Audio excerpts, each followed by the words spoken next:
Jimin, V, শোন, তোরা দুজন আজ মেয়ে দেখতে যাবি। জিমিন, তুই তোর জন্য পাখি দেখতে। হ্যাঁ মা, যাচ্ছি, সমস্যা নেই। আমিও শুনেছি তুমি অনেক আগে দেখেছো, তো যাচ্ছি। ভি তখন নাচতে নাচতে বললে, ও মাই গড, ও জি ভাইয়া তুই বিয়ে করবি? দাঁড়াবে, এই মাত্র রেডি হয়ে আসছি। তখন দুই ভাই মিলে ওদের ওয়াইয়েনের মানে সানা আর আফরিনদের বাসায় চলে গেল মেয়ে দেখতে।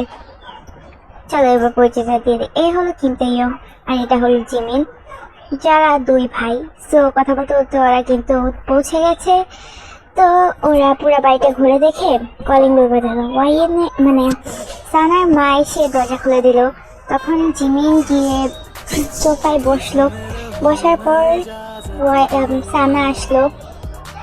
সানা আসার পর জিমিন এক দৃষ্টিতে সানার দিকে তাকিয়েছে, কারণ সানা আসলেই প্রচুর সুন্দর। তো ও কিন্তু তাকিয়ে আছে। তো সানা লজ্জায় মাথা নিচু করেছিল, এখন তাকিয়েছে উপরে।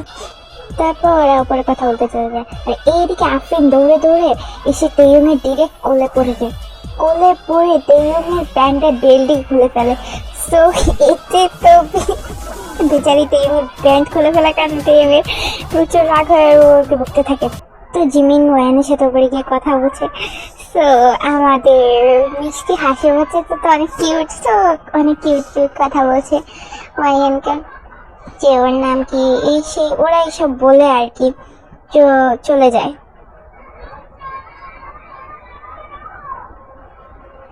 ওই শয়তানের বাচ্চা, তুই কি করছস? হ্যাঁ কি করছস তুই সানার বোনের সাথে? ছি ভাই, তুই এটা করতে পারলি? আফরিন এত ছোট্ট একটা পুচকে মেয়ে, ও হয়তো বা তোর উপর পড়ে গেছে, তাই বলে তুই এতটা এইভাবে রিয়েক্ট করবি?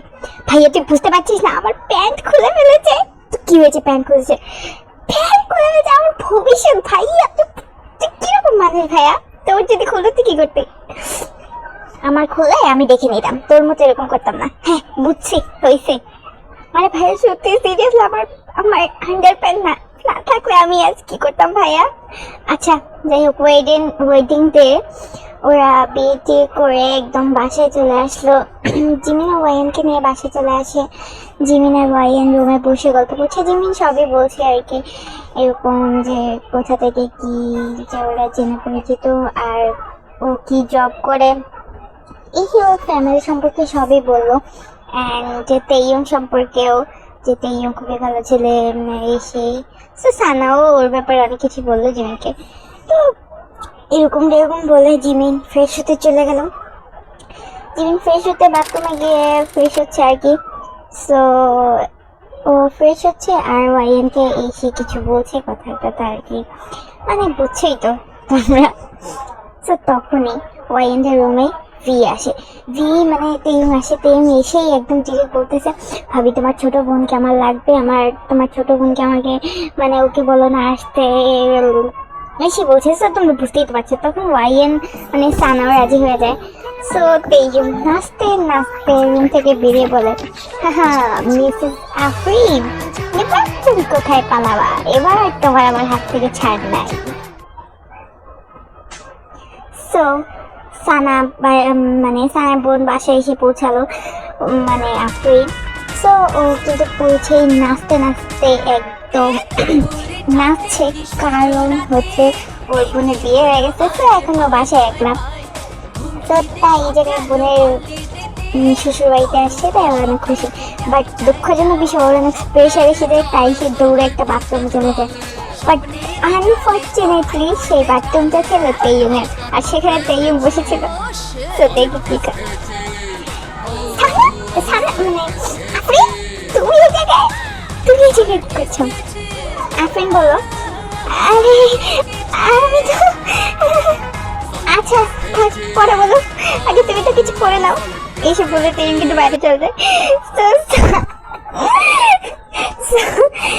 আফরিনের কিন্তু একদম খারাপ অবস্থা হয়ে গেছে বাথরুমে বসে। তেইয়ং কিন্তু বাইরে এসে মানে ইচ্ছা মতো ডান্স করছে। ও বলতেছে, হাই হাই হাই খোদা, এটা কি দেখলাম আমি। তো এর কিছুদিন পর আরো মানে 2-3 বছর পর ওদের বিয়ে করে দেওয়া হয়। মানে আসলে ওই দিনের পর থেকে কিন্তু আফরিন ওকে বলেছিল যে এরকম না করতে, যে ওদের বিয়েটা মানে এই এই ঘটনাটা সম্পর্কে কাউকে না বলতে। তো ওরা এইভাবে আসা যাওয়া করার পর ওরা একজন আরেকজনকে ভালোবেসে ফেলে এরকমই। তো তেইয়ং কিন্তু রোম্যান্স করতে করতে মানে একদিন রোম্যান্স করতে করতে খাট ভেঙে ফেলছে। তো ওইটা শব্দে সুগার জিমিন মানে সরি সরি সরি ওইটা শব্দে সানা আর জিমিন গিয়ে দেখে ওই জায়গায় ওরা খাট ভেঙে ফেলছে। সো এটা দেখার পর সব বুঝে ফেলে, তখনই ওদের বিয়েটা করিয়ে দেয়। সো ওদের বিয়েতে খালাতো বোন ফুফাতো বোন সবাই আসছে এবং সবচেয়ে ধুমধাম করে ওদের বিয়েতে দেওয়া হয়। So guys, like, comment, share and subscribe to my YouTube channel Farxana BTS SS. Okay? Bye. Allah Hafiz.